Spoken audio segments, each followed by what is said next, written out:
Bonjour tout le monde, j'espère que vous allez bien. Nom puissant de Jésus-Christ. Alors je viens en tant que votre frère parler aujourd'hui de l'amour de Dieu, l'amour de Yahweh pour les hommes, l'amour de Dieu pour les humains. Alors, sur terre, nous avons peut-être cru avoir déjà connu l'amour sans Dieu. Nous croyons connaître l'amour sans Dieu. Nous croyons connaître ce que c'est aimer ou bien de ressentir un amour profond. Mais je vous assure, mes frères et sœurs, c'est loin. Ce que nous pouvons ressentir sur la terre est loin comparable à ce que Jésus-Christ peut nous donner dans notre cœur.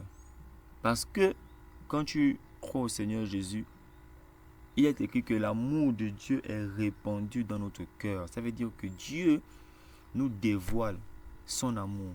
Son amour nous est dévoilé comme une révélation. Ça signifie que Dieu nous révèle son amour, c'est-à-dire que c'est une connaissance. Son amour est une connaissance qui remplit nos cœurs et qui nous rend, je ne sais pas. Nous ne pouvons pas être indifférents devant l'amour de Dieu quand nous la ressentons, quand nous la voyons. Alors je vais parler de l'amour de Dieu. L'amour de Dieu, ce n'est pas juste un sentiment. Ce n'est pas juste un sentiment que nous ressentons pendant un temps, comme le monde nous donne souvent. L'amour de Dieu n'est pas, je peux dire, temporaire. L'amour de Dieu n'est pas que ça, tu le sens aujourd'hui, demain tu ne le sens pas, non. L'amour de Dieu, elle dépasse totalement notre être au point de nous envahir et de marquer notre conscience, de sorte à ce que nous sommes scotchés là à Jésus-Christ, parce que nous n'avons jamais connu un amour si grand. Il y a d'abord le premier effet que nous avons quand nous sommes nés de nouveau en Jésus-Christ, cet amour que nous avons ressenti par la mort de Jésus. Maintenant, il y a dans la marche en Christ, toute cette connaissance de son amour là. Parce que c'est cette connaissance de son amour qui nous maintient véritablement dans la marche. C'est pour ça que Paul dit dans 1 Corinthiens 13 que ces choses demeurent. 1 Corinthiens 13 au dernier verset, que ces trois choses demeurent, que ces choses demeurent, l'amour, l'espérance et la foi. L'amour, pourquoi? Pourquoi d'abord l'amour? Parce que c'est la plus grande des choses. Dieu lui-même, il dit que le plus grand des commandements d'abord, c'est d'abord de l'aimer plus que tout.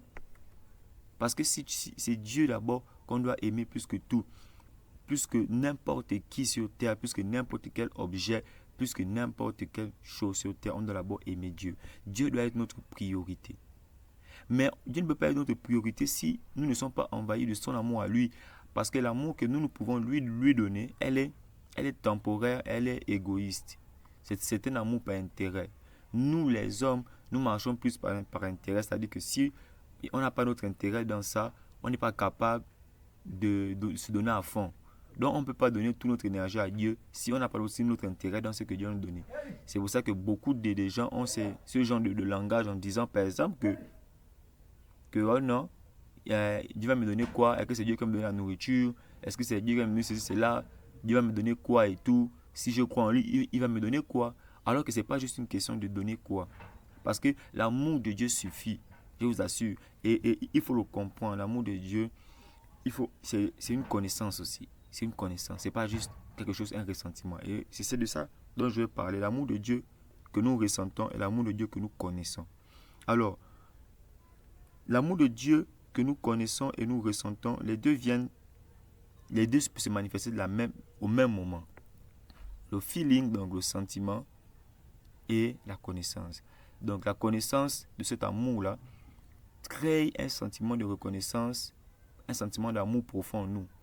C'est-à-dire que, en connaissant l'amour de Dieu, tous nos sens se développent à ce que nous puissions nous concentrer.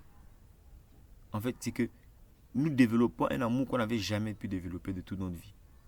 Nous ressentons un amour que nous n'avons jamais ressenti. Rien qu'en connaissant l'amour de Dieu. Et comment connaître l'amour de Dieu? Pour connaître l'amour de Dieu, il faut connaître d'abord aussi pourquoi et qui nous sommes. Pourquoi il nous a créés, qui nous sommes. Je vous assure, je je vais faire ce message. L'une des plus grands, un des plus grands témoignages, l'une des plus grandes expériences que j'ai eues m'a amené à me poser la question pourquoi Dieu nous a créés. Et je vous assure, je n'ai pas trouvé la réponse. Il n'y en a pas. Si vous regardez dans toute la Bible, il n'y en a vraiment pas de raison parce que Dieu a seulement dit nous ferons l'homme à notre image. Ça signifie que c'est une volonté qui sort de sa propre volonté. C'est-à-dire que personne ne l'a dit créer l'homme. Personne ne l'a donné en premier. Nous n'étions pas là quand il nous a créés. Nous n'avons pas dit à Dieu pourquoi tu nous crées. Nous n'avons pas dit à Dieu fais la langue comme ça, fais les yeux comme ça. Mais lui-même il a pris cette décision de nous créer parce qu'il nous aime. Parce qu'il nous a aimés. Il nous a créés avec tout son amour. Et je vous assure que l'amour de Dieu par lequel il nous a créés, elle dépasse l'entendement parce qu'il n'y a aucune raison dans laquelle Dieu va nous créer. Parce qu'il est capable de créer des êtres qu'il adore dans l'éternité. Mais nous, qui sommes-nous? Et donc le fait de se connaître, le fait de se connaître, de connaître pourquoi Dieu nous a créés, peut nous faire comprendre son amour. Et déjà, la première réponse à pourquoi Dieu nous a créés, il n'y a pas de raison véritable que la Bible nous montre. Il nous a créés véritablement pour que nous soyons ses enfants, mais nous ne le méritions pas. Ce n'est pas parce qu'il a besoin de nous. C'est pas parce qu'il a besoin de nous. Nous-mêmes ici sur terre, quand on sert Dieu pour nos frères. Ça signifie que Dieu nous utilise toujours pour les autres. Il ne nous utilise pas seulement genre pour lui, c'est pour sa gloire. Mais c'est qui sa gloire? Sa gloire, c'est nous. Sa gloire, ce sont ses enfants. Il veut ses enfants. Et donc, l'amour de Dieu maintenant, pour connaître l'amour de Dieu, comme je le disais, il faut connaître pourquoi il nous a créés. Et maintenant, quand tu vois qu'il n'y a pas de réponse sur pourquoi il nous a créés, on part maintenant sur, mais pourquoi encore il est mort à la croix pour nous? Parce que, regardons, sur terre, Dieu nous a tout donné ce qui est agréable à la vie. Donc, normalement, quand on meurt, c'est pas grave. Véritablement, c'est pas grave. Pourquoi? Parce que sur terre, on a déjà tout pour vivre déjà. Et donc, quand on meurt, c'est notre châtiment. C'est légal. Parce qu'on ne mérite pas la vie. On n'a pas demandé à Dieu de nous créer. On ne lui a rien donné. Au contraire, nous blasphémons tous les jours, nous les humains. Nous nous occupons de nos choses, on ne s'occupe pas trop de lui. Beaucoup ne l'adorent pas. Donc, normalement, la mort est légale pour l'homme. Mais, pourquoi le Créateur vient encore mourir pour nous afin de nous donner l'éternité? C'est ce qu'on dit dans Jean 3, au verset 16.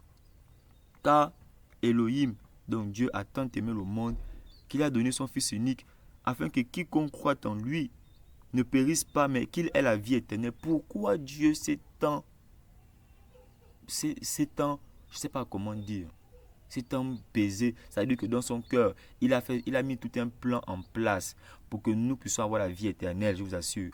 Pourquoi? C'est parce qu'il nous aime. C'est pas parce qu'on a donné quelque chose, c'est parce qu'il nous aime simplement. L'amour de Dieu fait en sorte que Dieu a parlé depuis Enoch, Noé, Moïse, Abraham, jusqu'à aujourd'hui, afin de faire venir Christ sur terre pour nous sauver, nous, tous les êtres humains. Parce que Jésus-Christ lui-même, il dit que voilà, il est venu pour que le monde soit sauvé. Mais qu'est-ce que nous avons donné à Jésus? Rien. Sommes-nous capables de créer cet amour? On ne peut pas. Parce que nous sommes des êtres qui marchons par l'intérêt. Nous sommes des croqueurs de diamants sur terre. Les hommes cherchent plus l'argent, les hommes cherchent plus le plaisir, le désir et les passions, assouvir leurs passions. Ils ne cherchent pas Dieu. Mais Dieu lui fait quoi? Il nous a vus. Parce que c'est lui qui nous a créés. Il a vu notre détresse. Bien qu'on ne mérite pas la vie. Et donc il vient il nous crée. Il nous crée et il nous sauve. Et donc pour connaître encore l'amour de Dieu, il faut aussi connaître aussi qui nous sommes. Après avoir, pourquoi Dieu nous a créés, il n'y a pas de réponse véritable. Parce que Dieu nous a créés parce qu'il voulait, simplement. Parce qu'il nous a aimés avant qu'on existe même. Nous sommes la prunelle de ses yeux. Deuxième chose, Dieu nous a sauvés parce qu'il veut nous donner la vie éternelle, parce qu'il nous aime. Troisième chose, qui sommes-nous? Et donc la Bible, le seul livre qui clairement décrit qui est l'homme, je vous assure, qui détache qui est l'homme. On n'a pas le temps aujourd'hui de détacher qui est l'homme parce que la Bible est un livre qui a été écrit dans une période depuis de 1500 ans. Donc je ne peux pas détacher en un jour ou en quelques minutes qui est l'homme. Mais la grâce que le Seigneur m'a fait, je vais quand même essayer de parler. Qui est l'homme? Nous avons une très grande révélation dans Genèse. Genèse là-bas, on dit que Dieu dit, nous ferons l'homme à notre image, selon notre ressemblance. Vous voyez? Donc ça veut dire que l'homme est déjà l'image et la ressemblance de Dieu. L'homme est fait selon l'image et la ressemblance de Dieu. Et donc, pourquoi le Créateur nous a tant donné cette importance-là? Parce qu'il n'a pas dit aux anges, je vais faire les anges selon mon image. Mais il a dit aux hommes, les hommes seront selon mon image, ma ressemblance. Pourquoi? Parce qu'il nous aime. Parce qu'il veut des enfants. L'image et la ressemblance, ça signifie enfant. C'est ce que beaucoup ne comprennent pas. Dieu nous avait déjà donné une révélation dans Genèse de qui nous sommes. Nous sommes ses enfants, nous les humains. Les humains sont ses enfants. Et les humains doivent être comme lui. Mais nous ne sommes pas des enfants illégitimes. C'est pour ça que Dieu n'a pas voulu que nous soyons des créatures d'abord. Mais comme il a fallu que nous soyons d'abord des créatures, et puis lui-même il est venu maintenant pour nous faire naître de nouveau, là maintenant, venant de lui-même l'esprit. Ça signifie que la première naissance, on vient de nos parents physiques. On vient de nos parents dans la chair. Ça, c'est la première naissance. Nous appartenons à nos parents. Légalement, nous avons des parents. Mais en Jésus-Christ, nous appartenons à Dieu et à Dieu seul. Nous appartenons pas à nous-mêmes. Notre Père, c'est Dieu pour l'éternité. Et donc, c'est cet amour-là que le Seigneur a manifesté pour nous.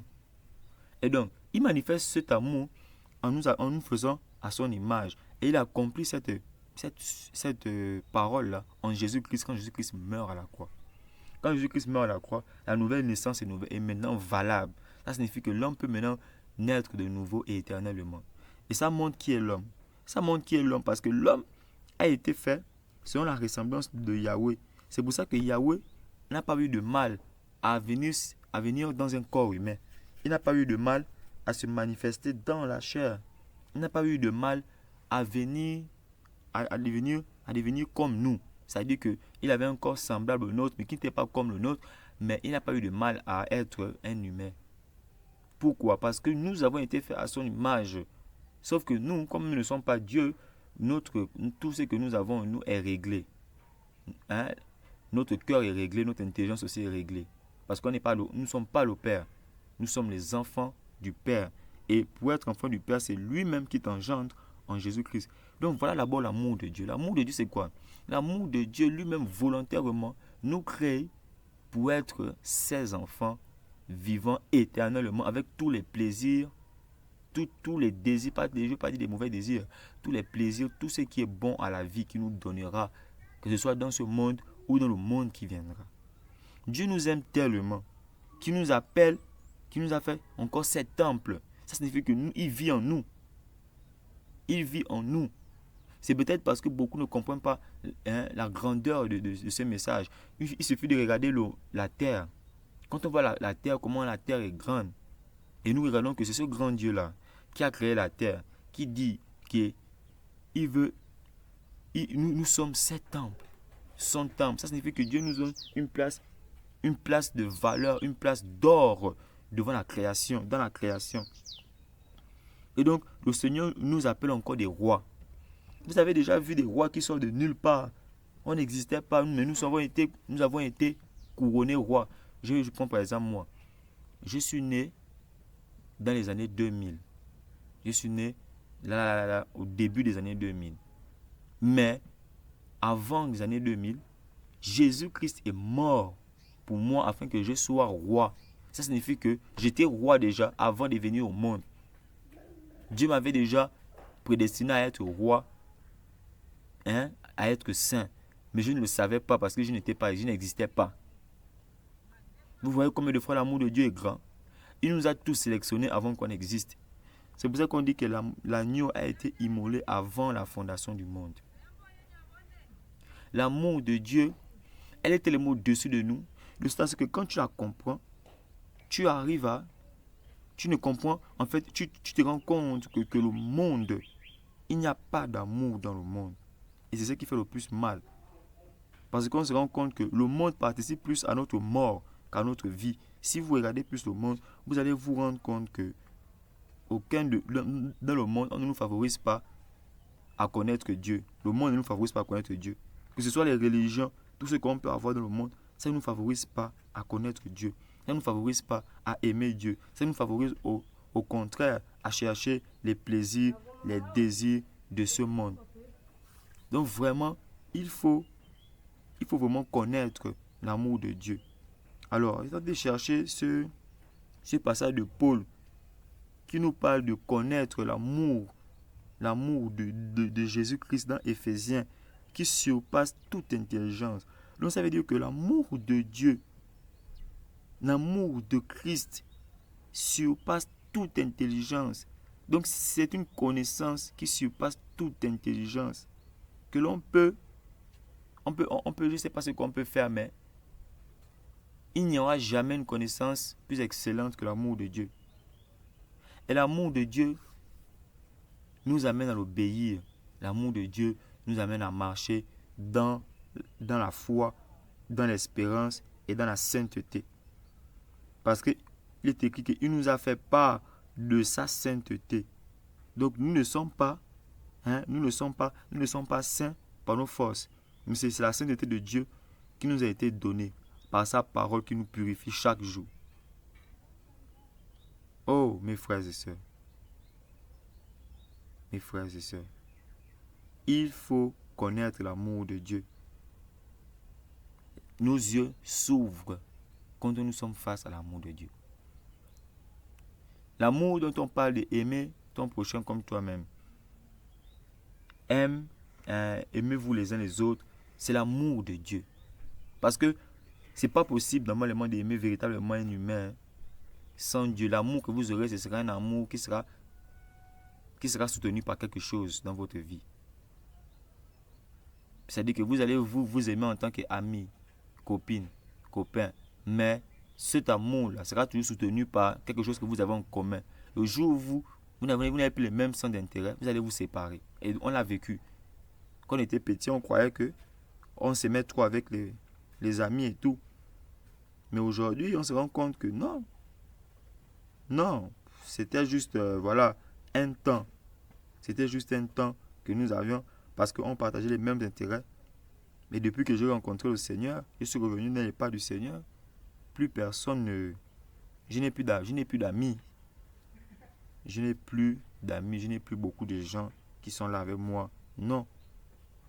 Et donc, mes frères et sœurs, nous devons connaître l'amour de Dieu. Ce message est simple. Pourquoi? Parce que je sais que le Seigneur va me permettre de parler, va soutenir son amour. Tout ce que je parlerai sur la révélation de Jésus-Christ sera toujours soutenu par l'amour de Dieu. Parce que tout ce que Dieu a fait, c'est par amour. Tout ce qui est dans la Bible, c'est par amour. Tout ce qui existe dans la loi, c'est l'amour. La loi, c'est Dieu qui nous aime. Les prophètes, c'est Dieu qui nous aime. Les écrits, les psaumes, c'est l'amour de Dieu. Les évangiles, c'est l'amour de Dieu. Même le testament de Jésus-Christ, des actes des apôtres, Apocalypse, c'est l'amour de Dieu. Et donc, aujourd'hui, tout ce que je parlerai sera toujours baisser l'amour de Dieu. Parce que nous parlerons de plusieurs thèmes, des révélations qui sont bibliques, sur des choses qui sont sur terre, là, que nous voyons autour de nous. Sans Jésus-Christ, nous n'avons pas l'amour de Dieu, mes frères. Je le connais et je l'ai ressenti. Et tous les jours, je le vis. L'amour du Père est très fort. Cet amour est indescriptible. Alors, donc, vous allez passer une bonne journée. Aujourd'hui, nous sommes le 25 avril 2025. Et mon nom, c'est Obian Effet Daniel Giovanni, votre serviteur, votre frère. Soyez bénis au nom de Jésus-Christ. Amen.